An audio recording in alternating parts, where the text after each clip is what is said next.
I've got nothing.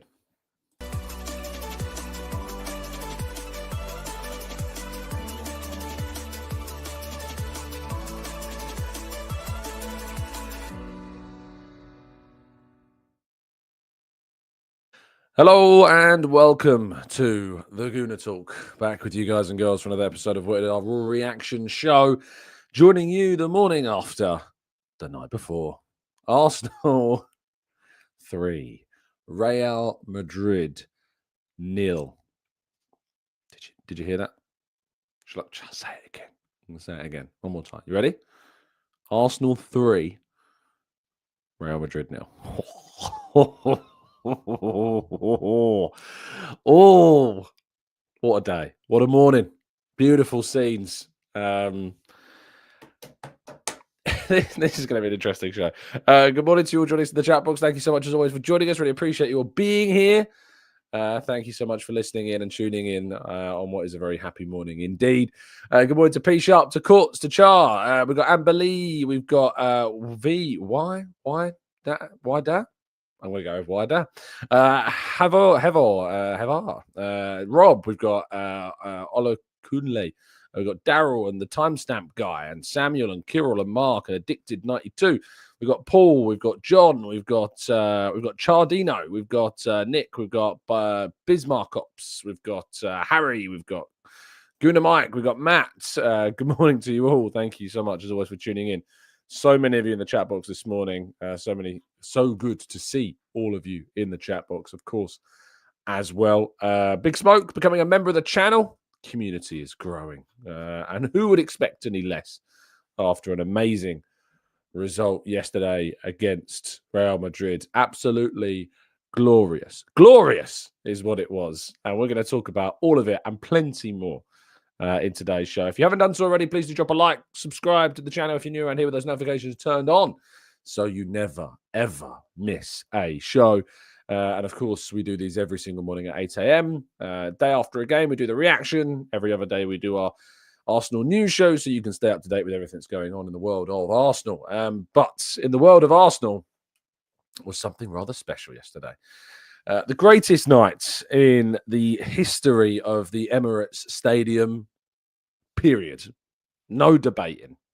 That was the best game, the best result, the best night, the greatest moment in that stadium's still very young history in the course of its campaign. We've beaten Barcelona.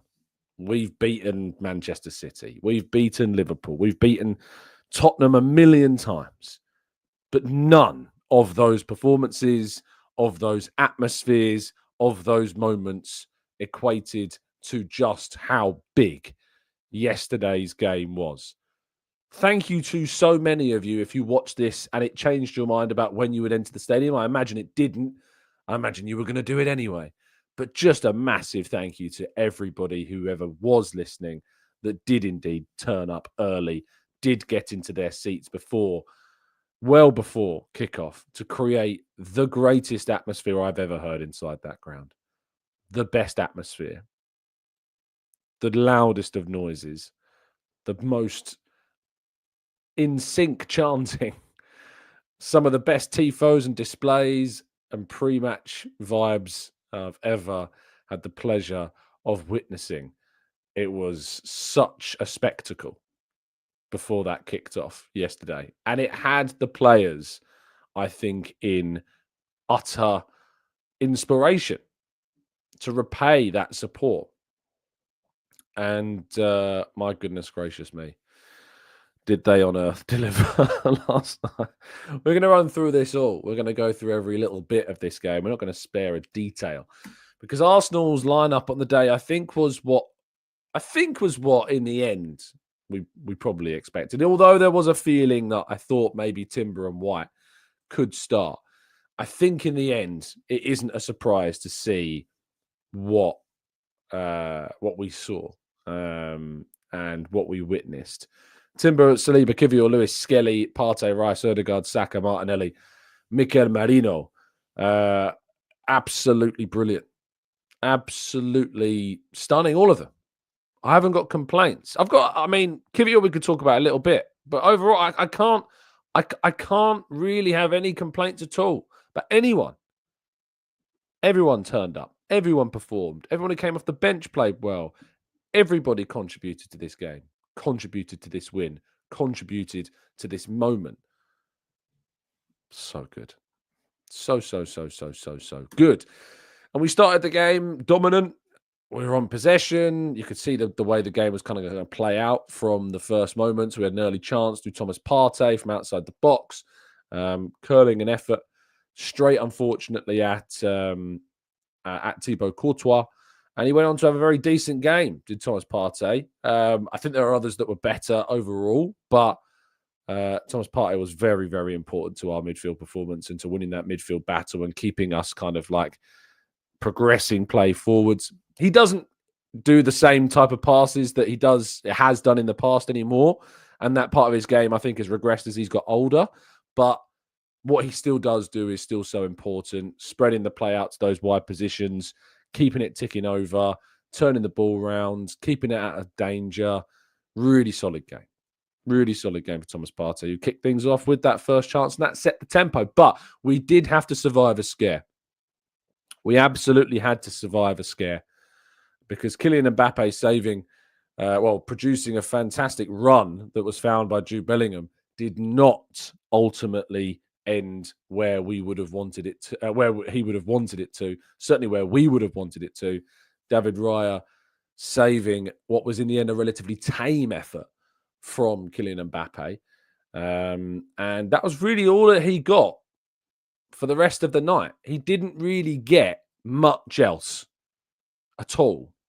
Mbappe really did not get much else whatsoever. And I'm just so glad that the Spaniard, who has been dropped by De La Fuente for Unai Simon as soon as he returned from his injury, again against the best team in the world, arguably, managed to keep a clean sheet and show exactly why he deserves to be the Spanish number one. But overall, Raya's performance was excellent. There was a pass he made to Trossard in the second half when we were under pressure, and he spun the ball round onto the left wing and started up a counter-attack. I couldn't quite believe how good of a pass it was. It was stunningly good. Under pressure, he just whips this pass through to Trossard in the second half. His distribution all game was really, really good. Another top performance from a top goalkeeper. And we should have been ahead by half time. We should have been leading because I felt for Bukayo Saka. I really, really did. I really felt for Bukayo Saka because he could have had 2 assists, comfortably 2 assists, with the way in which he created 2 opportunities down that right-hand side. 2 really good crosses. The first one, how no one's gambling at the back post. Again, I will never, ever, ever know how no one is not there. How no one's tapping that in. And I agree with Dave in the chat. If we had a centre forward, he probably would have done. And that was the conversation at half time. The conversation was, my goodness me, if only we had a centre forward. That was the conversations we were having as well at half time, was that if indeed Arsenal had more of a natural number 9, they would have been winning this game by half time, because I think they would have been and had the instinct and the nous to get into those positions to tap in those opportunities that Saka was creating. The second one just behind Martinelli. Martinelli just doesn't quite get in sync with what Saka was doing. But there was another opportunity, of course, as well. Courtois parrying away a shot, which then led to Martinelli on the follow-up. Declan Rice's header, I think it was, in the first point. Courtois saves, parries the ball out to Martinelli. Again, a strike. In the first half, I haven't mentioned this. I actually just remembered. I've not even included this because it didn't end up mattering. But there was a big handball call in the first half that I think, if Mikel Merino is being punished at Inter Milan for his handball, I don't quite get how Raul Asensio. I'm not saying that I want these types of handballs to be given as penalties, but I just, again, ask for consistency. If Arsenal are being punished at the San Siro for that handball, I don't really get why Arsenal don't get the same rub of the green as Inter Milan did at the San Siro, because I just felt that it was almost a very, very similar. I know the proximity, I know the hand is not necessarily in an unnatural position, But I just feel as though there is a lot of similarities between the two moments, especially in terms of proximity. And in UEFA competition, we've seen those given. His arm, I think, stops the shot from hitting the target. I don't know if it would hit his body or not, but I do think there was something about that opportunity that, had we have not got the job done in the way that we ultimately got it done, that would have been a massive, massive, massive talking point moving forwards. But as I say, we didn't need to make it a talking point because somebody decided to just grab the game by the scruff of the neck and claim every single accolade. First of all, props to Bukayo Saka for winning the free kick in the first place, the first one. And it was so funny. Like, we were having these chats. How often have we had these chats? Not only about like the record that we've got for the free kicks and scoring direct from the free kick, bending that effort round into the in past the keeper of the net. Martin Odegaard, September 2021. If you watch the press conference, Mikel Arteta brought up the fact that Martin Odegaard, September 2021, was the last time we scored at Burnley. I'd just like to say that the reason Arteta said that is because someone reminded him. I wonder who reminded him. No, all I'm told is I was sitting next to the Arsenal comms guys, and as soon as that goal went in, I turned to them. I was like, "That's our first goal since September 2021." And they came up after the press conference and said, "We did let Mikel know what he said, and he did indeed bring it up in the press up." So I'm taking all credit for Mikel knowing the fact that it had been that long since a direct free kick. And I would like to take a little bit more. It's not make this about you moment, but you all know I've been saying put Declan Rice on free kicks. You all have heard me say it. I've been saying it time and time again. If he can take a corner as well as that, why is he not on free kicks? He had one against Everton that was the most threatening we've had in a very, very, very long time. Stung the gloves of Jordan Pickford in that game. Why he's not been on free kicks earlier, I don't know. He's never really taken them before. But when you saw the precision of those corner kicks, so obvious that he can just put a ball where he wants to put a ball. And he's not just done it once, but he did it twice. Even better the second time. The second one is even better. Me and Sam Dean were having a good joke in the press conference room afterwards about debating the idea of the postage stamp goal, because Sam points out that when you put a postage stamp on an envelope, it's not actually quite in the top right-hand corner. You usually leave a little gap between the postage stamp and the edge of the envelope. But Declan Rice gave absolutely no room. He left nothing. There was no gap. This was caressed off the post and curled around the net. I don't know, it's about goals that do this, where it's such an arcing motion that it whips around the net and kind of just curls and like ripples the net as the ball goes into the back of the net. It's just there's something about a goal that does that. I mean, don't get me wrong, I love one that slams off the post and hits the back of the net as well. But particularly the first free kick, there's just something about how that ball rolls around the rippling net. Those are very, very, very, very, very special goals. And that's why you spent, and I haven't forgotten you listening who said, this is not the deal. Don't think I haven't forgotten who you are. Leaving comments in my comment section, waste of money. We already had the world-class six. We didn't need Declan Rice. I haven't forgotten. I know who you are. That's why you spend £100 million on a player, to do something quite like that. It's not like he didn't have a great game outside that as well. He was great outside of the free kicks.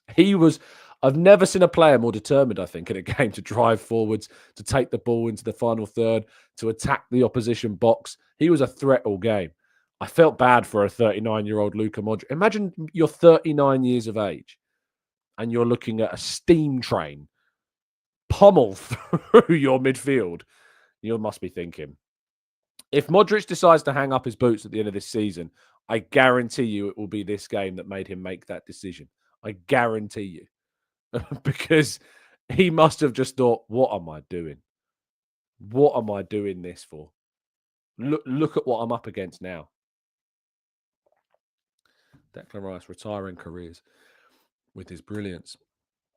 Now, I don't really like to give opposition players too much credit, but I have to take a moment because before we get to the third goal, there was another opportunity for Arsenal to score a third goal through Gabriel Martinelli and through Mikel Merino.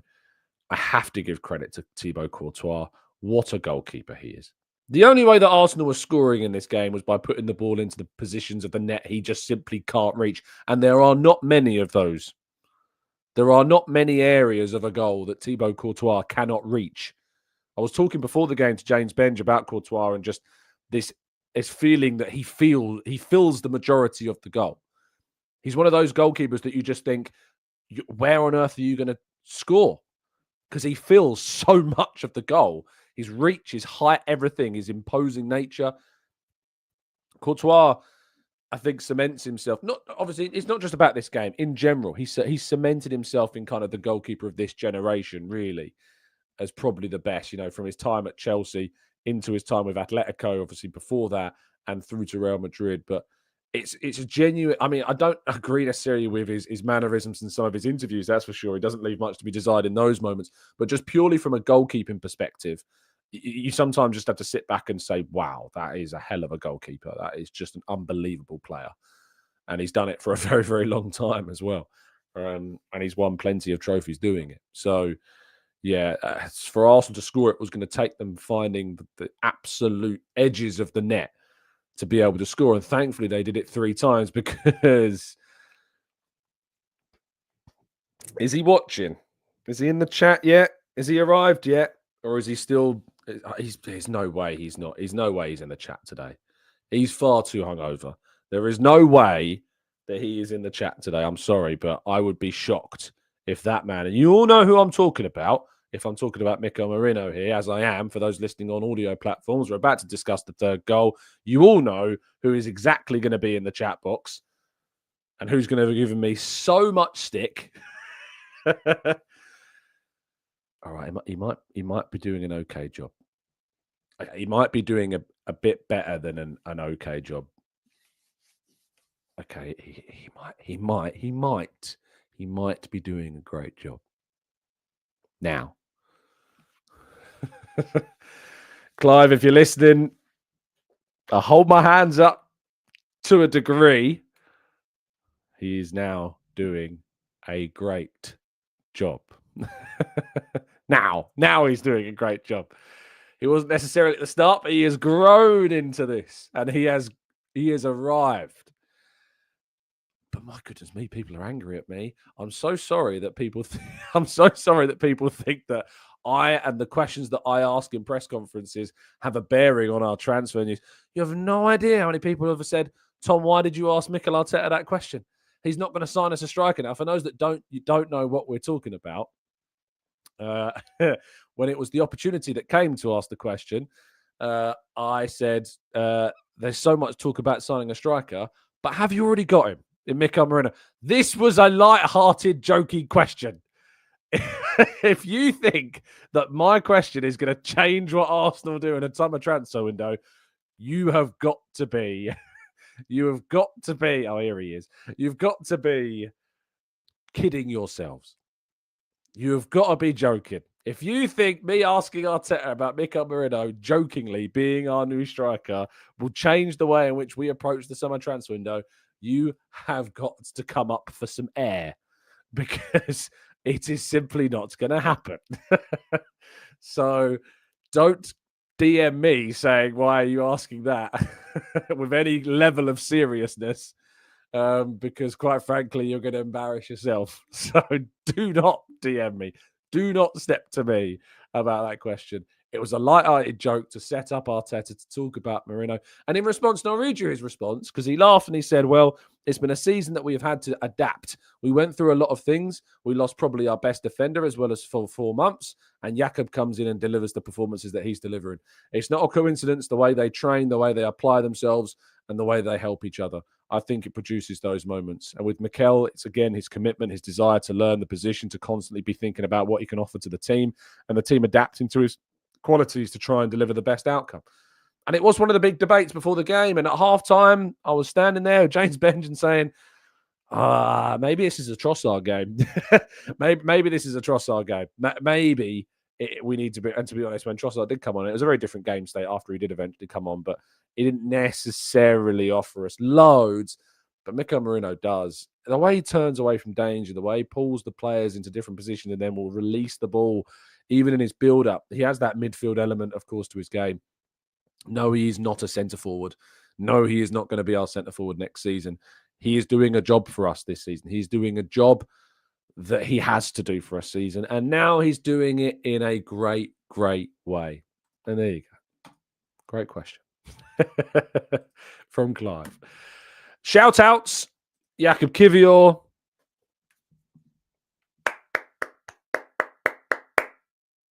Not every defender can shut out Kylian Mbappe and Vinicius Jr. and Rodrigo and Jude Bellingham. And yeah, there were some nervy moments. Yeah, it wasn't perfect. Yes, there were some mistakes. Can you blame him? No. Did we deal with it? Yes. We covered the errors. Everything outside of those little errors, though, which did make my heart palpitate for sure. Fair play, Jakub Kiwior. Fair play, Jakub Kiwior. You know, we do those signing videos and it's like hits and misses and stuff like that. And we've always kind of been a bit like, well, I'm not sure if he's a hit or a miss, really. Kiwior is just a player that's come in and done a job. I mean, he has to go down. He's 20 million quid. He's come in and done what he's done. If he does leave in the summer, he will leave having known that he has contributed to one of the best performances of a generation in that Emirates Stadium. And if he wants to leave, so be it. But at least, I mean, he's put some extra money on his value, isn't he? He's put a few million quid on his value, that's for sure. And Arsenal shouldn't be looking to let him go easily whatsoever. Really calm passing, really calm in possession, other than in those first half moments. But outside of that, he learned from that. He didn't let it affect him. He didn't let it bother him. It didn't let him make any further mistakes. In the second half, he was faultless. Yeah, happy days. Happy days. Fair play, Jakub. Hope it gives him some confidence. I really do. Jurrien Timber is the best right back in the league. Is he the best right back in Europe this season? Would anybody like to raise another player over Jurrien Timber this season? I'm sure there's some players that have had some very good seasons. But my goodness gracious me, Jurrien Timber, what a player. What a player. What a player Jurrien Timber is. What a sign. What a bargain Jurrien Timber has been for Arsenal. Less than 40 million quid. And he just fights, doesn't he? He just fights and battles and wins and so composed. Doesn't just boot the ball out of play. He spins players. He takes players on. He has everything. He has absolutely everything in his game. He can go forward. He can defend. I see someone put Hakimi into the chat box. Hakimi can't defend like Timber can defend. Hakimi hasn't got the all-round game that Timber has got. I'm sorry. Incredible player is Hakimi. Don't get me wrong. But Timber's a far more complete player than Achraf Hakimi is. Far more complete player. What an amazing signing Jurrien Timber has been. And he had an absolutely brilliant game yesterday. Absolutely fantastic. And now we have to go to the other side of the field and talk about an 18-year-old who started the season with the under-21s, maybe the under-18s, and has gradually worked his way into this team. He's now a senior England international who scores on his debut, and he's assisting against Real Madrid in the Champions League quarter-final. What an unbelievable story. Myles Lewis-Skelly. Absolutely amazing. I couldn't love this kid more. It's just absolutely stunning. And he's playing next to Kiwior, and he's got those two are not a common partnership. Oh, was the mic gone? Louis, is the mic gone weird? Someone said Mike. It makes me feel maybe it's just Louis. I'll keep an eye on it in the chat box. It's just so good. Remy says, has anyone mentioned that he's only 18? I I think we've mentioned it a couple of times, haven't we? So the mic's okay. Okay, sorry. Louis, what are you doing to me, man? Yeah.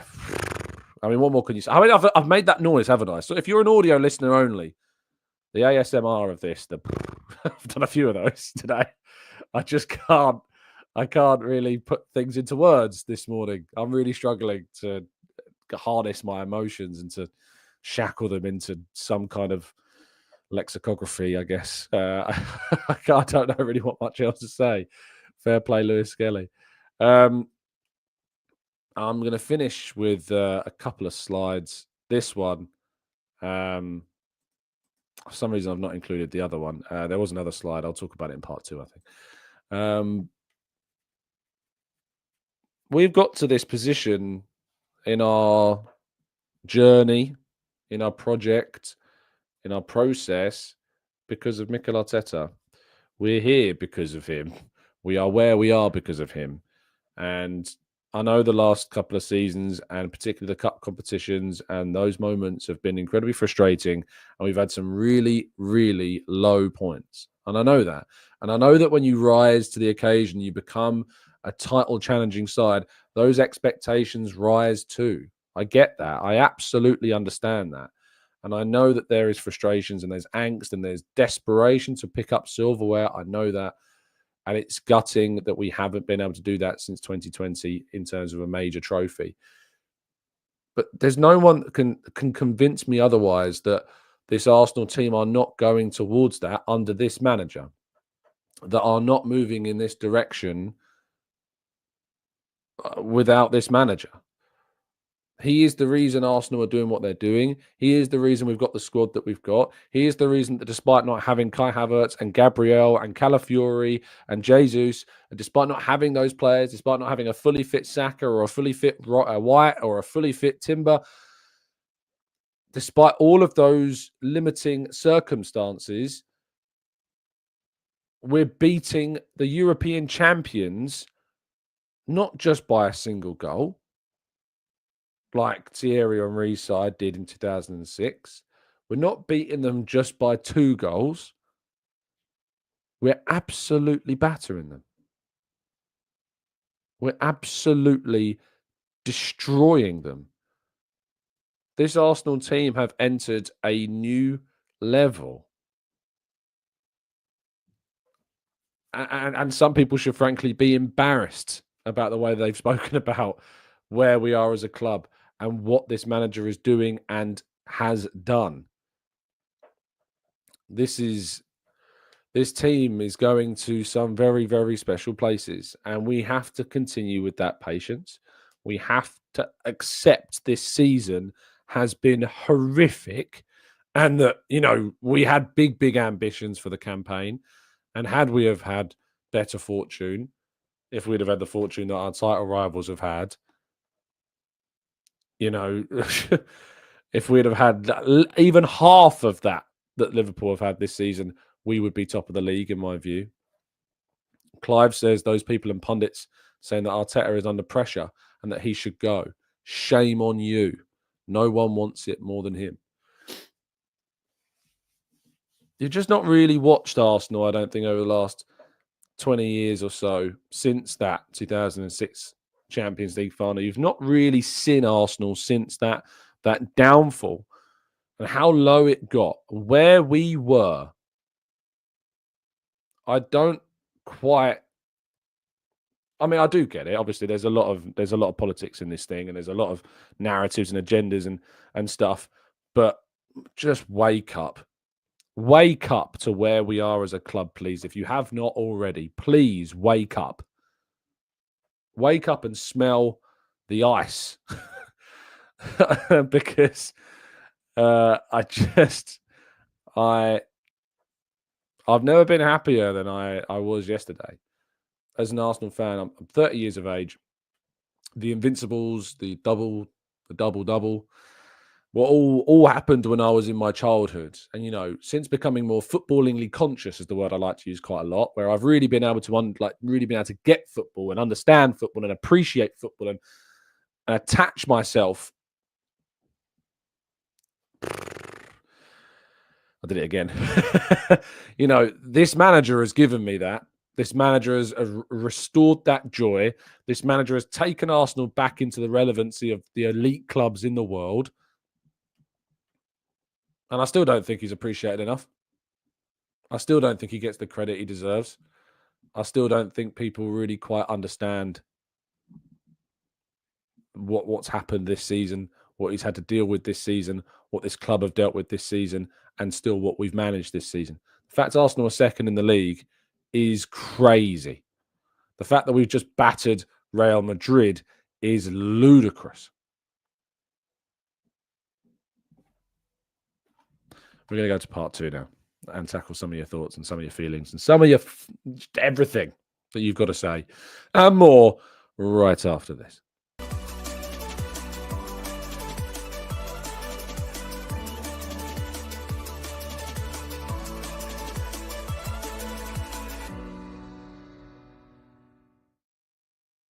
I'm so annoyed at myself. Em has made me look a complete fool. I think you probably got when I said wake up and smell the ice. It was a quip about Declan Rice. But how I didn't think to say wake up and smell the iced coffee, I don't know how on earth my brain didn't put those two things together. So thank you, Em, for making me rightfully look a fool, and secondly, jolting my brain into life. I can't believe my brain didn't put that together. Louis, thank you so much for being a member with us now for 29 months. And he points out that we've now got 1.7 thousand. I think that's the right phrase. 1,700 of you across all of our platforms tuning in and watching. If you haven't dropped a like on the video, please make sure that you do. Process has been a member now for 18 months. Says, I think Tierney deserves praise for his absolute professionalism. Brilliant. Yeah, great substitute performance. From Tierney winning that foul in his own box. That was really, really important. And that in itself, Tierney coming on. Kieran Tierney is coming on and playing left wing against Real Madrid. That's what we're doing. That's the reality of our situation, is that Tierney is coming off the bench and playing left wing. That's what we're having to deal with right now. That's the desperation of our squad right now. That's no slight on Kieran Tierney, because he's a good player, but he's not a left winger. David says, what were the injuries like? Arteta said after the game that they're not serious, that they're precautionary, I think. So hopefully Rice was kind of bleeding from his ankle. I don't know if you noticed that, but you could clearly see the red kind of coming through his white sock. I don't know if you noticed that, but it's more of an impact injury. So hopefully he'll be okay. I imagine that a lot of players are going to be rested against Brentford this weekend. I think it's fair to say that we might have quite a bit of rotation, whatever rotation we can do. I think we might see quite a bit of rotation this weekend. I think that's probably fair to say, that there will be a significant amount of rotation. Ralph says, I think Arteta's biggest skill is making us competitive. No matter what adversity we are going through, everyone bought in. Everyone is believing. Couldn't be more proud of the boys. Jackie says, hi, Tom. I really don't like how the commentator accused Myles Lewis-Skelly for having a temper and a few red cards when Jude accused him of stamping. How can this agenda be buried? Unfortunately, I don't think it can, Jackie, and it's something he's going to have to deal with throughout his career. It's unfair, it's not right, but it is the reality that we are in right now. Paul says, should we go ultra defensive in the second leg and kill the tie off and try to play at the Bernabeu, or rather trying to play at the Bernabeu? I think without doubt you're going to go into that game more defensive. They have to attack us. That's going to open up spaces. We know that Arsenal away from home in the Champions League, we've had some brilliant results. We've gone to Sporting and battered them. We've gone to PSV and battered them. When teams give us space, we are very, very dangerous. Very dangerous. And without a doubt, Real Madrid are going to give us space because they're going to have to attack. Have to attack. So let's wait and see if indeed Arsenal can exploit that in the game. Abby, thank you so much for gifting those 5 subs. That's very kind of you indeed. And congratulations to those of you that managed to get those. Remember, you can utilize some of our wacky emojis in the chat if you are a member. We rarely see them these days, but if you want to use them, they are there. AK says, I think Lewis-Skelly will play that left-handed midfield that we've been asking for. He can take on a player and defender from the front and give a good pass and shoot. Why don't we play him there? Because he's doing pretty darn well at left back, mate. He's doing pretty darn well at left back. Matt says, Tom, do you think the win/performance will go some way in convincing Saliba his future is with Arsenal? I sincerely hope so, mate. But I do think that ultimately, if he's got a mind, it will have been made up already what he's going to do. It will have been made up about what he was going to do, Saliba. So I don't think we can be really too surprised whatever happens now. I think whatever will be when it comes to William, and that decision will probably have already been made. Maximia says, Thomas, there a case to extend Partey's contract on the basis of last night's masterclass? We've seen performances like yesterday from Partey all season. My opinion has not changed. It is just the time to move on, in my view. And I know it's not a popular view, and it's an increasingly unpopular view, but I'll appreciate his level of performance that he's put on this season. And in the summer, we move on. And in the summer, we move to that next step of the midfield. But I just can't trust the injuries. He's a massive, massive earner at the club. He obviously, you would, I think, expect a pay rise again. And so it's a no from me still, but I know that a lot of people would give him that new deal.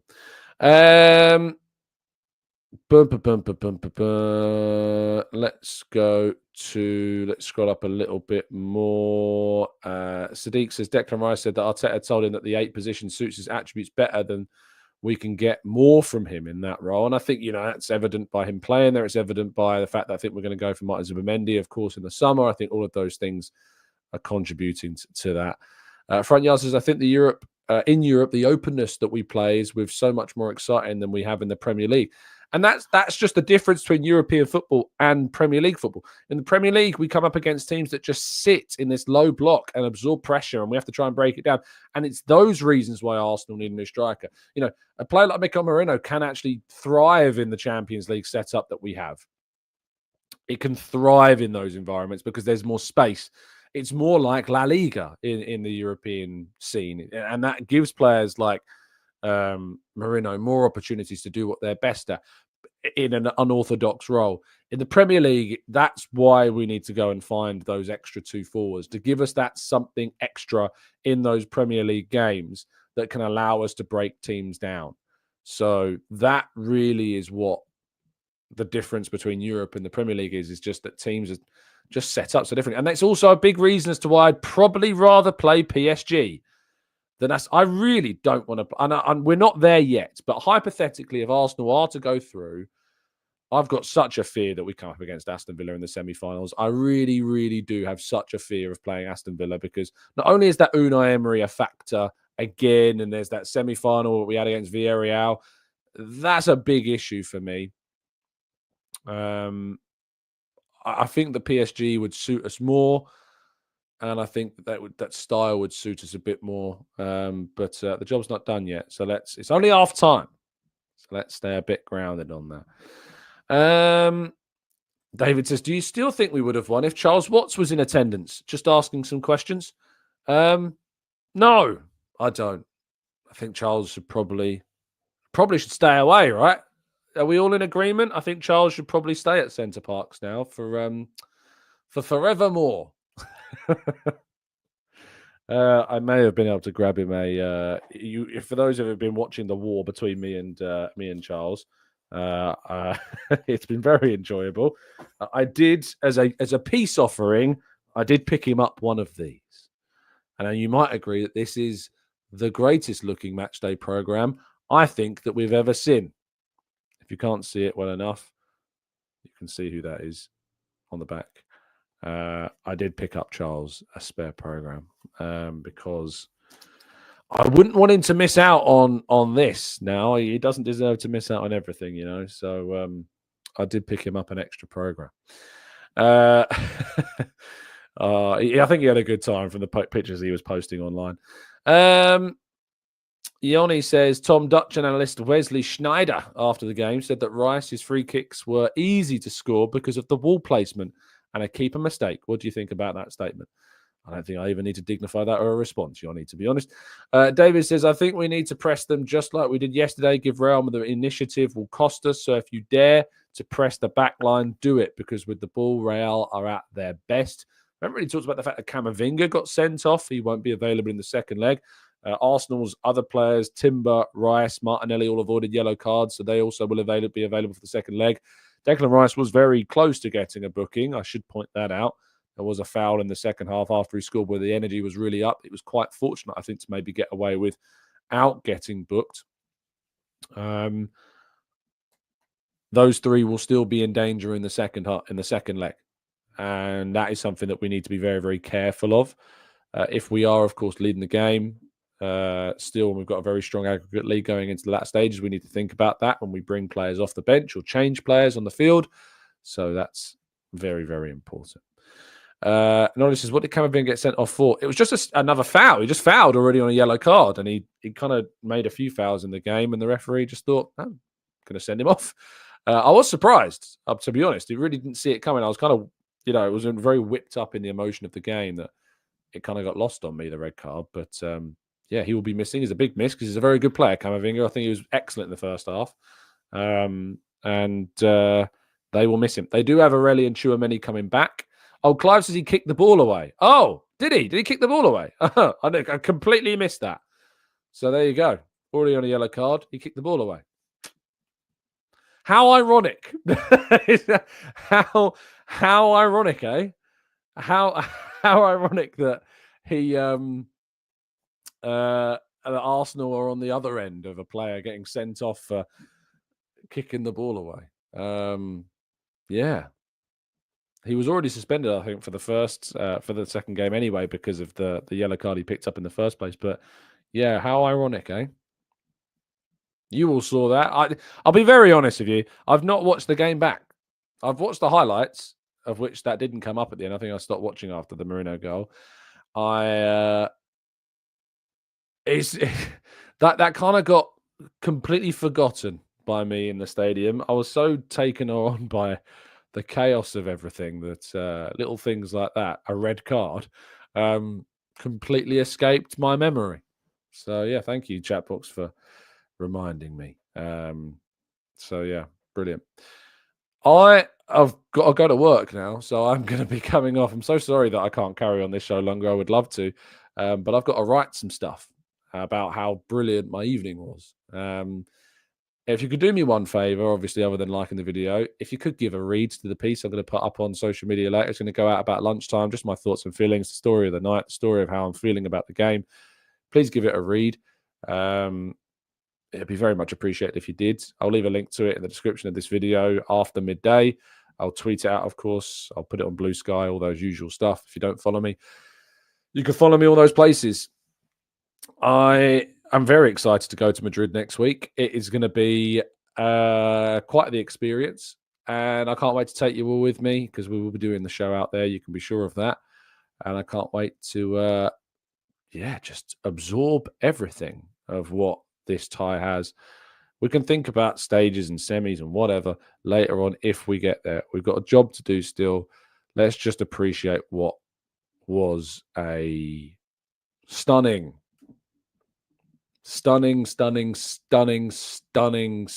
evening.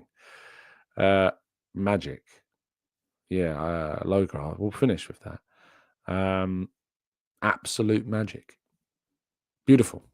Thank you for listening, everybody. Really appreciate you all being here. You've been absolutely fantastic. Roy, thank you so much for the kind donation. Says Tom, I was so lucky to be there last night. Do you have any spare throat lozenges, as I seem to have no voice this morning for some reason? I'll be very honest with you. I did not keep my composure in the press box. I was actually sitting next to Harry Symeou, which I've never done in the press box. I was put with the broadcasters. I don't know why, but I will be making an argument that I should probably sit there every single week if it means we perform like that. But sitting next to Harry while he's commentating for BBC Radio London, make sure you subscribe to the Chronicles of a Gooner if you've not done so already, of course. Harry will be doing a show, I believe, later on today. So you'll be able to get plenty more reaction to the game. But me and Harry were sitting next to each other. And as Rice scored, it was just, there was no way I was keeping my composure. No one kept their composure. Like, if you listen to the co-commentary of TNT, no one did. There was just it's just let him take it again. It's got to be Rice again. It was mad. It was crazy. And it is without a doubt one of the best days of my life. Not the best day. Mrs. would kill me. But one of the best days of my life, without a doubt. Highlight of my career, for sure. For sure. Thank you for listening. It's been an absolute pleasure. I'll be back with you tomorrow morning to round up, of course, tonight's Champions League games, any news, of course, that we've got. And then we'll be looking ahead to that Brentford game. What a distraction that suddenly has become. But no, we've got a job to do. Liverpool should be worried. If Liverpool keeps slipping up in points, let's see if we can just keep just gradually closing that gap. Anything's possible now. Thank you so much for listening. Really appreciate your time. Have an absolutely fantastic rest of your day. Enjoy yourselves. I know you will. Stay safe, stay well, stay happy and respectful. And as always, up the Arsenal.